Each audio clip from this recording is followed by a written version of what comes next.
The Super Bowl is less than 2 weeks away, if you can believe it or not.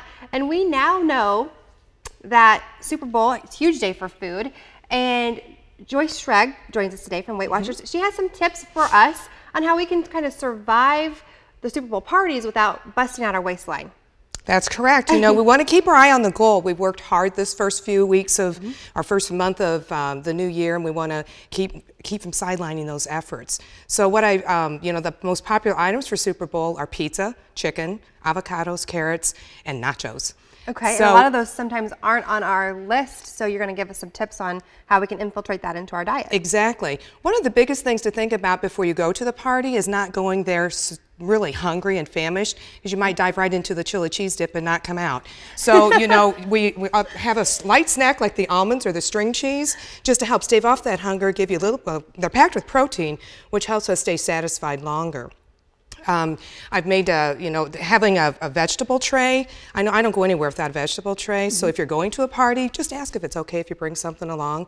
That gives you an option to kind of pair up with the indulgences. Nothing wrong with having a slice of pizza or some chicken or nachos or anything like that, but kind of pairing it up with fruit or vegetables to try to keep the calorie intake down. It sounds like everything here is moderation as opposed to just completely cutting it out. Absolutely. With Weight Watchers, we teach, you know, you have your 49 weekly points plus allowance for those indulgences, because it's a lifestyle plan. We don't want to be deprived. We want to have fun. I mean, we want to live. So trying to lighten things up can really help with that. And you have a couple of recipes that you have brought in that you've made today. What did you make and bring in? Well, I brought a dip, which is made with non-fat Greek yogurt instead of sour cream, so it keeps the calorie count down. Throw in a little avocado, some onions, some cilantro, and it just really mixed up good. And it smells great. Yeah, it does. And then pair that up with some whole grain chips versus just regular, and baked, so that you keep the fat content down. And it's really great with the vegetables too, so you can use that instead of the chips. Oh, the dip for the vegetables. Absolutely, even. Oh, absolutely. Great. Okay.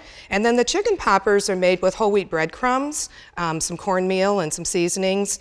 Just chopped them up and threw it all together, baked them for about 10 minutes. And then the dip that I made is made with fat-free mayonnaise and some salsa, and cilantro, and everything whipped up really quick. So quick, easy, moderation. Any other tips or some specific pointers that we should look for Super Bowl? Well, you know, it's at that time where you might want to have a cold one along with things. So keeping in mind the high-calorie drinks, pair that up, you know, have a cold one or a sugary drink, and then follow that up with maybe a glass of water in between to try to keep the calorie intake down. Wonderful. These have been great tips for us. Do you have a team that you're rooting for? Or are you going to have a Super Bowl party yourself? Well, NFC, so yeah, go Giants. All right, there you go. Thank you so much for joining us this morning, and we hope you have a good Super Bowl. Thanks.